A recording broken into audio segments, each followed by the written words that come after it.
मित्रांनो नमस्कार. मी डॉक्टर शैलेंद्र देवाणकर. मित्रांनो, Nobel prize winner Amartya Sen यांनी 2005 मध्ये एक अप्रतिम पुस्तक लिहिलं होतं. त्याचं नाव होतं आर्ग्युमेंटेटिव्ह इंडियन्स. आणि या पुस्तकामध्ये त्यांनी भारतीय संस्कृतीचा, भारतीय इतिहासाचा एक अतिशय महत्त्वाचा पैलू जो आहे त्याच्यावरती प्रकाश टाकला होता. आणि तो पैलू होता डिबेट करण्याचा, चर्चा करण्याचा. आणि तो आपल्या संस्कृतीचा एक भाग आहे. भारताची जी प्लुरल हेटेरोजेनियस संस्कृती आहे, त्याचा एक भाग म्हणून अमर्त्य सेननी त्याचं अत्यंत उत्तम अशा प्रकारचं विवेचन केलेलं होतं. मित्रांनो, हाच धागा पकडून आपण बघतो की जगभरामधल्या ज्या घडामोडी आहेत त्याच्या संदर्भातली चर्चा हे भारतीय अतिशय चवीने करत असतात. डोनाल्ड ट्रम्प यांच्या धोरणाविषयी, डोनाल्ड ट्रम्प यांच्या व्यापार धोरणाविषयी, डोनाल्ड ट्रम्प यांच्या युद्धाविषयीच्या धोरणाविषयी कदाचित अमेरिकेत एवढी चर्चा होत नसेल जेवढी प्रचंड चर्चा ही भारतामध्ये होती. तसाच प्रकार आखाती बाबतीमध्ये देखील आहे. स्टेट ऑफ हॉर्मुझ असेल, आखातामध्ये नेमकं काय चाललेलं आहे, या सगळ्यांची अतिशय भरघोस चर्चा ही भारतामध्ये आपण होताना पाहत असतो. आणि आपल्याला सातत्याने नवीन विषय लागत असतात ह्या स्वरूपाच्या चर्चा करण्यासाठी. आता ज्या वेळेला आखातातला संघर्ष शांत झालेला आहे, स्टेट ऑफ हॉर्मुझ ओपन झालेला आहे, त्यामुळे आपल्याला परत एक नवीन विषय लागणार होता आणि तो परत नवीन एक विषय मिळाला आहे. आणि यावेळेला जो विषय मिळालेला आहे तो फार इंटरेस्टिंग विषय आहे. आणि तो आहे आपल्या सगळ्यांचा अतिशय आवडता विषय म्हणजे आपला पासपोर्ट. आणि आपला जो पासपोर्ट आहे बघा, अतिशय छोटंसं पॉकेट साईज अशा प्रकारचा हा पासपोर्ट आहे. एक नेव्ही ब्लू कलरमध्ये किंवा मरून कलरमध्ये असणारा हा पासपोर्ट. आणि ज्याच्यामध्ये म्हणजे ज्याला हाय ड्युटी फॅब्रिक वापरून ज्याला तयार केलं जातं आणि ज्याच्यामध्ये पहिल्याच पानावरती तुमचं नाव असतं आणि तुम्ही सिटिझन ऑफ इंडियाचे सिटिझन आहात, सिटिझन ऑफ इंडिया अशा प्रकारे ते मेन्शन केलेलं असतं. हा जो पासपोर्ट आहे या पासपोर्टच्या संदर्भामध्ये पुन्हा एक नवा चर्चेचा विषय पुढे आलेला आहे. अर्थात ही चर्चा जुनी आहे, या संदर्भामध्ये तसं नवीन काही नाही आहे, परंतु पुन्हा एकदा ते चर्चेला का आलं आहे हे मी तुम्हाला सांगतो. बुधवारी म्हणजे 23 जूनला भारताचा जो पासपोर्ट दिवस ज्याला म्हणतो, पासपोर्ट सेवा दिन ज्या होता, आणि ह्या पासपोर्ट सेवा दिनाच्या निमित्ताने मिनिस्टर ऑफ एक्सटर्नल अफेअर्सकडनं, भारताच्या परराष्ट्र व्यवहार मंत्रालयाकडनं एक स्टेटमेंट देण्यात आलं.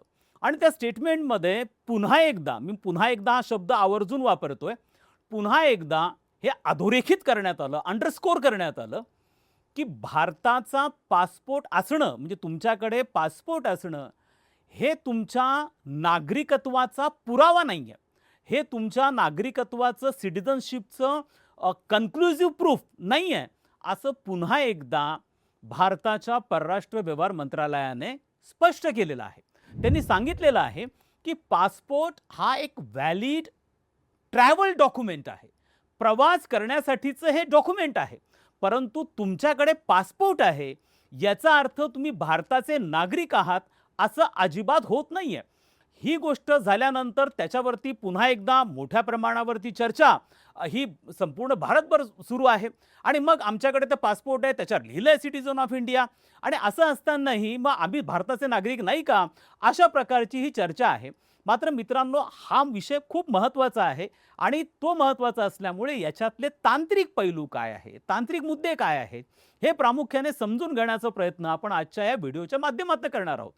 हा संपूर्ण विषय समजून घेण्यासाठी, कारण याला कायदेशीर पैलू आहेत, कायदेशीर बाजू आहेत, त्यामुळे आपल्याला दोन महत्त्वाच्या कायद्यांची पण आज चर्चा करायची आहे, काही गाईडलाईन्सची पण चर्चा करायची आहे. यामधला जो महत्त्वाचा कायदा असेल जो 1955चा इंडियन सिटिझनशिप ॲक्ट आहे, आणि 1967चा जो आपला इंडियन पासपोर्ट ॲक्ट आहे. या दोन्ही ॲक्ट्समधल्या काही महत्त्वाच्या प्रोव्हिजन्स पण आपल्याला बघायच्या आहेत. त्याचप्रमाणे 2003 मध्ये जेव्हा अटल बिहारी वाजपेयी हे भारताचे पंतप्रधान होते तेव्हा नॅशनल सिटिझनशिप गाईडलाईन्स देण्यात आलेल्या होत्या. या 2003च्या गाईडलाईन्स काय आहेत हे देखील आपण आज बघणार आहोत. त्याचप्रमाणे उच्च न्यायालयाने, सर्वोच्च न्यायालयाने या संदर्भामध्ये काय काय निवाडे दिलेले आहेत तेही आपण बघणार आहोत. कारण आत्तापर्यंत बऱ्याच भारतीयांचं असं इम्प्रेशन असू शकतं की माझ्याकडे पासपोर्ट आहे म्हणजे मी भारताचा सिटिझन आहे. मित्रांनो, आपली लोकसंख्या किती आहे? आपली लोकसंख्या साधारणतः 140 कोटींच्या आसपास आहे. ही 2011चं जनगणना शेवटची झाली होती, आता जनगणनेचं काम चालू आहे. कदाचित याच्यापेक्षाही लोकसंख्या वाढण्याची शक्यता नाकारता येत नाही. त्यापैकी अप्रॉक्सिमेटली 15 ते 20 कोटी लोकांकडे पासपोर्ट आहे. आता मग हे 15 ते 20 कोटीच लोक भारताचे नागरिक आहेत का? असा मुद्दा नाही आहे. त्यामुळे आमच्याकडे पासपोर्ट आहे याचा अर्थ आम्ही भारताचे नागरिक आहोत अशा प्रकारचं जर तुमचं इम्प्रेशन असेल तर ते इम्प्रेशन मित्रांनो कायद्याच्या दृष्टिकोनातून संयुक्तिक नाहीये, आणि तेच प्रामुख्याने समजून घेण्याचा प्रकार आपण करतोय. मिनिस्टर ऑफ एक्सटर्नल अफेअर्सकडनं जे स्टेटमेंट देण्यात आलं ते पहिल्यांदा देण्यात आलेलं नाहीये. हा जो भारताचा स्टँड आहे, हा 1967 पासूनचा भारताचा स्टँड आहे, की तुमच्याकडे पासपोर्ट असणं म्हणजे तुम्ही भारताचे नागरिक आहात हे सिद्ध होत नाही. आता या संदर्भामध्ये एक अतिशय महत्त्वपूर्ण केस ही मुंबई उच्च न्यायालयामध्ये चालली. 2013ची ही केस आहे. मी आवर्जून त्या कारण अशा अनेक केसेस आहेत. अगदी नुकतीच बिहारमधल्या एस-आय-आरच्या संदर्भामध्ये सुप्रीम कोर्टमध्ये पण केस झाली. पण मी त्या प्रत्येक केसच्या डिटेलमध्ये जाणार नाही. पण मी 2013ची मुंबई उच्च न्यायालयामधल्या केसचा जरूर रेफरन्स देईल. ही केस काय होती, तर या केसमध्ये प्रामुख्याने 4 इल्लीगल इमिग्रंट्स होते. म्हणजे बेकायदेशीरपणे भारतामध्ये वास्तव्य करणारे 4 व्यक्ती होते. पण त्या 4ही व्यक्तींकडे भारताचा पासपोर्ट होता आणि त्या आधारावरती त्यांनी भारताचं नागरिकत्व क्लेम केलेलं होतं. अशा वेळेला मुंबई उच्च न्यायालयाचा ऐतिहासिक निर्णय होता आणि त्यांनी हे स्पष्ट केलं की तुमच्याकडे भारताचा पासपोर्ट आहे याचा अर्थ तुम्ही भारताचे नागरिक नाही, हे त्यावेळेला स्पष्ट केलं. त्यानंतर फेब्रुवारी 2020 मध्ये भारतीय संसदेमध्ये विचारल्या गेलेल्या एका प्रश्नाला उत्तर देताना केंद्र सरकारने क्रिस्टल क्लिअर केलं होतं. प्रश्न काय होता की कशाच्या आधारावरती तुमचं नागरिकत्व सिद्ध होतं. माझ्याकडे आधार आहे, माझ्याकडे वोटिंग आयडी आहे, माझ्याकडे ड्रायव्हिंग लायसन आहे, माझ्याकडे रेशन कार्ड आहे, माझ्याकडे पासपोर्ट आहे, याच्यापैकी कशाच्या आधारावरती भारताचं नागरिकत्व सिद्ध होतं. आणि याला केंद्र सरकारने जे उत्तर दिलं ते उत्तर अतिशय महत्त्वाचं आहे. ते उत्तर असं होतं की 1955च्या कायद्यामध्ये त्याचप्रमाणे भारतीय राज्यघटनेमध्ये कलम 5 ते कलम 11 याच्या दरम्यान आणि त्याचं रिफ्लेक्शन 1955च्या कायद्यामध्ये पडलेलं आहे आणि त्या कायद्यामध्ये भारताच्या नागरिकत्वासंदर्भातल्या ज्या प्रोव्हिजन्स आहेत केवळ त्याच्याच आधारावरती तुम्हाला नागरिकत्व मिळू शकतं. आता हा 1955चा कायदा काय आहे, त्याच्यात नागरिकत्वासंदर्भातल्या प्रोव्हिजन्स काय काय आहेत ते अगदी थोडक्यात आपण बघून घेऊ. त्यातली सगळ्यात मुख्य प्रोव्हिजन जी आहे ती म्हणजे 26 जानेवारी 1950 ते 1 जुलै 1987 या काळामध्ये तुमचा जन्म भारतामध्ये झाला असेल तर तुम्हाला भारताचं नागरिकत्व आहे. अशा पद्धतीने भारताचं नागरिकत्व मिळवणारे जवळपास 85% लोक असे आहेत की ज्यांना बाय बर्थ अशा प्रकारचं नागरिकत्व मिळालंय. त्यानंतर पॅरेंटेज आहे, त्यानंतर नॅचरलायझेशन आहे आणि ह्या सगळ्या ज्या बाबी आहेत त्याच्या माध्यमातून तुम्हाला भारताचं नागरिकत्व मिळतं. आणि मग केंद्र सरकारचं फेब्रुवारी 2020 मधलं जे उत्तर होतं ते त्याच आधारावरती होतं. याच गोष्टी भारतीय राज्यघटनेमध्ये पण रिफ्लेक्ट झाल्या कलम 5 ते कलम 11 मध्ये आणि त्याच्या आधारावरतीच तुमचं नागरिकत्व सिद्ध होतं. पासपोर्टच्या आधारावरती तुमचं नागरिकत्व सिद्ध होत नाही. मग पासपोर्ट काय आहे, पासपोर्ट कशासाठी आहे, पासपोर्टच्या आधारे आपण नेमकं काय करतो, तर मिनिस्ट्री ऑफ एक्सटर्नल अफेअर्स असं म्हणते की पासपोर्ट हे तुमचं ट्रॅव्हलचं सगळ्यात महत्त्वाचं डॉक्युमेंट आहे. आता याचं हे ग्लोबली रिकग्नाइज्ड आहे. पासपोर्ट हा globally recognised is globally recognised document असं त्याला म्हटलं जातं. अर्थात तुम्हाला मी काही उदाहरण देतो. तुम्हाला उद्या युकेला, युनायटेड किंगडमला जायचं आहे, उद्या तुम्हाला अमेरिकेला जायचं आहे. तर ज्या वेळेला तुम्ही जर तुम्हाला लंडनला गेला, हिथ्रो एअरपोर्टला तुम्ही उतरलात, तर उतरल्यानंतर तुम्हाला पहिले पासपोर्ट विचारला जातो. आता या पासपोर्टमध्ये ह्या पासपोर्टच्या माध्यमातून युकेमध्ये हे सिद्ध होतं की तुम्ही भारताचे नागरिक आहात आणि त्यामुळे या पासपोर्टच्या आधारावरती ते पासपोर्ट घेतल्यानंतर तुम्हाला ते असं विचारत नाही आहेत की तुमचं स्कूल लिव्हिंग सर्टिफिकेट दाखवा, तुमचा ॲड्रेस प्रूफ दाखवा, हे तुम्हाला विचारत नाहीत. ते तुम्हाला फक्त तुमचा पासपोर्ट विचारतात आणि त्याच्या आधारावरती ग्लोबली जे इंटरनॅशनल कन्व्हेन्शन्स आहेत त्या संदर्भातले आंतरराष्ट्रीय करार आहेत त्याच्यानुसार पासपोर्टला ग्लोबली रिकग्नाइज्ड ट्रॅव्हल डॉक्युमेंट म्हणून मान्यता दिली गेलेली आहे. त्यामुळे तुम्हाला परदेशात प्रवास करायचा असेल तर तो प्रवास करण्यासाठी तुम्ही इंडियन सिटीजन आहात हे दाखवण्यासाठी म्हणून पासपोर्ट दिला जातो. बघा यामध्ये कॉन्टेक्स्ट काय आहे, संदर्भ काय हे लक्षात घ्या. आता तुम्हाला मी संदर्भ किंवा ज्याला कॉन्टेक्च्युअलायझेशन असं म्हणतात हे थोडक्यात जरी टेक्निकल वाटलं तरी मी तुम्हाला थोडक्यात समजून सांगण्याचा प्रयत्न करतो. वेगवेगळ्या कॉन्टेक्स्टमध्ये वेगवेगळे डॉक्युमेंट्स वेगवेगळ्या कॉम्पिटंट अथॉरिटीजकडनं मागितले जातात. फॉर एक्झाम्पल तुम्ही जर फॉरेनला जाणार असाल, तुम्ही परदेशात गेला तर तुम्हाला पासपोर्ट हे तुमचं इंडियन सिटिझनशिप असल्याचं व्हॅलिड डॉक्युमेंट म्हणून वापरलं जातं. जर तुम्ही इलेक्शन कमिशनकडे गेलात तर तुम्हाला माहिती की नुकतंच SIR मध्ये जी बिहारमधलं SIRची जी एक्सरसाइज झाली त्या संदर्भात सुप्रीम कोर्टमध्ये जी केस चालली त्यामध्ये 11 प्रकारचे डॉक्युमेंट्स इलेक्शन कमिशननी मागितलेले होते. ओके, ज्याच्यामध्ये तुमचं अगदी आधार कार्डपासून सगळे होते की तुमचं सिटिझनशिपच्या दृष्टिकोनातनं वोटिंग आय डी तुम्हाला देण्यासाठी.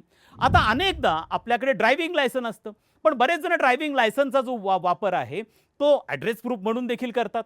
मुद्दा असा आहे की कोणती अथॉरिटी तुम्हाला ते डॉक्युमेंट मागतीये त्या कॉन्टेक्स्टमध्ये त्याला डिफाईन केलं जातं. त्यामुळे बाहेर अब्रॉडला ट्रॅव्हल करायचं असेल तर पासपोर्ट हे ऑथेंटिक डॉक्युमेंट आहे. इलेक्शन कमिशनच्या दृष्टिकोनातून वोटर आय डी आणि वोटर आय डीसाठी लागणारे डॉक्युमेंट, जे 11ची यादी इलेक्शन कमिशनने दिली ती ऑथेंटिक मानली जाते. मग तुमचं रेशन कार्डसाठी लागणारे डॉक्युमेंट्स असतील, आधार कार्डसाठी लागणारे डॉक्युमेंट्स असतील, या सगळ्यांचे कॉन्टेक्स्ट वेगवेगळे आहेत. त्यामुळे तुम्हाला ह्या कॉन्टेक्स्टच्या दृष्टिकोनातून बघावं लागेल. पण तुमच्या पासपोर्टवरती तुम्ही सिटिझन ऑफ इंडिया लिहिलंय याचा अर्थ तो एकमेव पुरावा आहे, कन्क्लुझिव्ह प्रूफ आहे की तुम्ही भारताचे नागरिक आहात असं होत नाही. आता याची तुम्हाला 2 उदाहरणे मी देतो. पहिले मुद्दा असा आहे की जसं मी तुम्हाला सांगितलं की 140 कोटींपैकी 20 कोटी लोकांकडे जर पासपोर्ट आहे, मग उरलेल्या लोकांकडे जर पासपोर्ट नाही तर ते भारताचे नागरिक नाहीत का? हा पहिला प्रश्न. दुसरा मुद्दा असा आहे की 1967चा जो नॅशनल पासपोर्ट ॲक्ट आहे त्याच्यामधलं कलम 20 प्रोव्हिजन 20 ज्याला म्हणतात, अतिशय महत्त्वाची प्रोव्हिजन आहे. त्यानुसार केंद्र सरकारला अधिकार आहे की जे नॉन सिटिझन आहेत म्हणजे भारताचे नागरिक आहेत त्यांना देखील तुम्हाला पासपोर्ट देता येतो. आणि त्याच्या आधारावरती आपण अनेक निर्वासितांना, रेफ्युजीजना पासपोर्ट दिलेले आहेत. आपल्याकडे असंख्य टिबेटियन्स आहेत, या टिबेटियन्सना आपण पासपोर्ट इश्यू केलेला आहे. आपल्याकडे श्रीलंकन तमिल्स आहेत. नुकतंच चेन्नईच्या उच्च न्यायालयाने निर्णय दिला की तुम्ही श्रीलंकन तमिल्सना पासपोर्ट इश्यू करा. पासपोर्ट इश्यू करण्यात आलेले आहेत. त्यामुळे रेफ्युजीजला आपण देतो, तमिलियन रेफ्युजीजला देतो, टिबेटियन रेफ्युजीजला देतो. मग ते भारताचे नागरिक झाले का? नाही, ते भारताचे नागरिक नाही आहेत.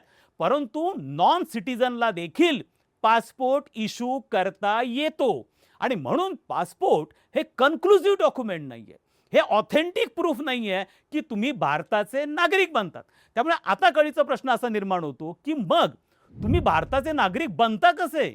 मग ते सिद्ध कसं करायचं? तर आत्तापर्यंत आपल्याकडे त्याचे जे 2 महत्त्वाचे बेसेस आहेत. एक भारतीय राज्यघटनेमधलं कलम 5 ते कलम 11 आणि दुसरा त्याचा महत्त्वाचा जो बेस आहे तो म्हणजे नॅशनल सिटिझनशिप ॲक्ट 1955 आणि त्याच्यामध्ये ज्या प्रोव्हिजन दिल्या गेल्या असतील, बाय बर्थ असेल, पॅरेंटेज असेल, नॅचरलायझेशन असेल, याच्या आधारावरती तुमचं नागरिकत्व सिद्ध होतं. मात्र आपण जर इतर देशांचा विचार केला की इतर देशांमध्ये पण हाच प्रकार आहे का? तर मित्रांनो तुम्हाला सांगतो की कोणीही जगामध्ये पासपोर्टला सिटिझनशिपचं प्रूफ मानत नाही. पासपोर्ट असणं म्हणजे तुम्ही संबंधित देशाचे नागरिक आहात असं युरोपियन देश मानत नाहीत, असं अमेरिका मानत नाही. लक्षात घ्या, युरोपियन देशामध्ये एक नॅशनल आयडेंटिटी कार्ड नागरिकत्वासाठी इश्यू केलं जातं. हे प्रत्येक युरोपियन देशामध्ये. जर तुम्ही अमेरिकेचं उदाहरण घेतलं तर अमेरिकेमध्ये सोशल सिक्युरिटी नंबर दिला जातो. हा जो सोशल सिक्युरिटी नंबर आहे त्याला तुमच्या नागरिकत्वाचा आधार मानला जातो. त्यामुळे प्रत्येक देशाने नागरिकत्वासाठी एक नॅशनल आयडेंटिटी सारखा एक फ्रेम, ज्याला आम्ही म्हणतो की आर्किटेक्चर, लीगल आर्किटेक्चर तयार केलंय आणि त्याच्या माध्यमातून तुम्हाला आयडेंटिटी कार्ड इश्यू केले जातात. विकसित देशामध्ये पण तो प्रकार आहे. त्यामुळे पासपोर्ट असणं किंवा पासपोर्ट दिला जाणं म्हणजेच तुम्ही भारताचे नागरिक आहात असं याच्या माध्यमातून सिद्ध होत नाही. जगामध्ये कोणताही देश पासपोर्टच्या आधारावरती नागरिकत्वाला मान्यता देत नाही. प्रत्येक जणांकडे आपली स्वतःची रचना आहे, स्वतःची यंत्रणा आहे. मग जर आपण भारताच्या दृष्टिकोनातून विचार केला तर आपण आज 21व्या शतकामध्ये आहोत. स्वातंत्र्याला आपल्या 7 दशकं उलटून गेलेली आहेत. मग आपल्याला ही हाय टाईम आहे की आपल्याकडे जर पासपोर्ट पण तुमचं नागरिकत्वाचं प्रूफ नाहीये, आधार नाहीये, ड्रायव्हिंग कार्ड नाहीये, राशन कार्ड नाहीये, मग नागरिकत्वाच्या सिद्ध करण्याचा आधार काय? हा कळीचा प्रश्न सर्वसामान्य भारतीयांच्या मनामध्ये आहे. आणि मित्रांनो, त्याचं उत्तर जे आहे त्या संदर्भातला डीप थॉट जो दिला गेला होता हा 2003 मध्ये पहिल्यांदा दिला गेला, जेव्हा अटल बिहारी वाजपेयी हे भारताचे पंतप्रधान होते. आणि त्यावेळेला पहिल्यांदा एक सिटिझनशिपच्या गाईडलाईन्स काढल्या गेल्या आणि त्या गाईडलाईन्समध्ये पहिल्यांदा याचं सुतोवाच केलं गेलं की राष्ट्राच्या पातळीवरती एक रजिस्टर असलं पाहिजे आणि या रजिस्टरमध्ये याच्या नोंदी असल्या पाहिजेत. राज्य पातळीवरती पण एक रजिस्टर असलं पाहिजे आणि त्याला नॅशनल रजिस्टर ऑफ सिटिझन असं म्हणतात. आणि याची सुरुवात 2003 मध्ये झालेली होती. मित्रांनो, आता ही बाब अत्यंत महत्त्वाची आहे की आपल्याला त्याला तुम्ही नॅशनल रजिस्टर ऑफ सिटिझन म्हणा किंवा दुसऱ्या प्रकारचं आयडेंटिटी कार्ड म्हणा, नाव तुम्ही कोणत्या प्रकारचं देऊ शकता, परंतु आता हाय टाईम आहे की तुम्हाला अशा प्रकारची एक मॅसिव्ह एक्सरसाइज ही भारतामध्ये करणं अत्यंत गरजेचं आहे. कारण असं आहे, जसं मी तुम्हाला सांगितलं की 85% लोकांना भारताचं नागरिकत्व हे त्यांच्या जन्मामुळे मिळालेलं आहे आणि त्यामुळे हा प्रश्न येणार नाहीये. जवळपास 90% भारतीयांची मान्यता अशा प्रकारच्या रजिस्टरला असण्याची शक्यता अजिबात नाकारता येत नाहीये. त्यामुळे अनेक देशांनी अशा स्वरूपाचं नॅशनल लेव्हलचं एक आर्किटेक्चर तयार केलं, एक लीगल रूल्सचं फ्रेमवर्क तयार केलेलं आहे. अशा प्रकारचं लीगल फ्रेमवर्क तयार करणं हे अतिशय गरजेचं आहे. नसता मल्टिप्लिकेशन होणारे डॉक्युमेंटच्या बाबतीमध्ये आणि याच्या आधारावरती देखील तुम्ही सिटिझन आहात हे सिद्ध होऊ शकत नाही. त्यामुळे मला असं वाटतं की या संदर्भामधली नॅशनल लेव्हलला एक अशा प्रकारचं लीगल फ्रेमवर्कचं, कम्प्रेहेन्सिव्ह लीगल फ्रेमवर्कचं रूल्स आपल्याला असे फ्रेम करावे लागतील, ज्याच्या माध्यमातून एक नॅशनल लेव्हलचं रजिस्टर तयार केलं जाईल, स्टेट लेव्हलचं रजिस्टर तयार केलं जाईल आणि त्यामध्ये ज्यांच्या नोंदी असतील ते भारताचे नागरिक असू शकतात. अशा पद्धतीने आपल्याला येत्या काळामध्ये एक मॅसिव्ह एक्सरसाइज ही करावी लागणार आहे. अर्थात मिनिस्ट्री ऑफ एक्सटर्नल अफेअर्सकडनं जो पासपोर्ट सेवा दिन होता, त्या सेवा दिनाकडनं केलेलं स्टेटमेंट हे अजिबात चुकीचं नाही आहे. ते बेस्ट आहे. 1967चा नॅशनल पासपोर्ट ॲक्टच्या आधारावरती आणि 67 पासून तर आत्तापर्यंत हा स्टँड मिनिस्ट्री ऑफ एक्सटर्नल अफेअर्सचा राहिलेला आहे. म्हणून मी तुम्हाला सांगितलं की ज्या वेळेला हा डिबेट तुम्ही करता आहात की पासपोर्ट हा तुमच्या नागरिकत्वाचा आधार आहे का, तर त्याला तुम्ही कॉन्टेक्स्टमधनं बघा. कोणत्या कॉन्टेक्स्टमधनं तुम्ही बघता आहात? तुम्ही इलेक्शन कमिशनच्या कॉन्टेक्स्टमधनं बघता आहात की तुम्ही त्याला ड्रायव्हिंग लायसन्सच्या कॉन्टेक्स्टमध्ये बघता आहात की त्याला मिनिस्ट्री ऑफ एक्सटर्नल अफेअर्सच्या कॉन्टेक्स्टमधनं बघता आहात? प्रत्येक ठिकाणी कॉम्पिटंट अथॉरिटीज आहेत आणि त्या कॉम्पिटंट अथॉरिटी डिसाईड करता आहेत की तुमचं नागरिकत्वाचे आधार काय किंवा तुम्हाला विशिष्ट कार्ड इश्यू करायचं असेल तर त्याचे आधार काय आहेत. आणि त्यामुळे मला असं वाटतं की जी चर्चा सुरू झालेली आहे ह्या चर्चेमध्ये नाविन्य नाही आहे. कारण 1967 पासून हेच चालत आलेलं आहे की पासपोर्ट हा तुमच्या नागरिकत्वाचा आधार नाही आहे. मात्र या चर्चेला आता एका सकारात्मक दिशेने घेऊन जाणं गरजेचं आहे. हा खूप हाय टाईम आहे की तुम्ही नॅशनल लेव्हलला एक रजिस्टर बनवा आपल्या सिटिझनचं, स्टेट लेव्हलला एक रजिस्टर बनवलं गेलं पाहिजे आपल्या सिटिझनचं आणि त्याची प्रोसेस जर सुरू झाली तर ही जी चर्चा, ज्या अमर्त्य सेन म्हणाले होते की आर्ग्युमेंटेटिव्ह इंडियन्स आणि जे वेगवेगळ्या विषयांवरती चर्चा करतात, संवाद साधतात, डिबेट करतात, हा डिबेट एका सकारात्मक दिशेने जाऊ शकेल असं आपल्याला म्हणता येईल.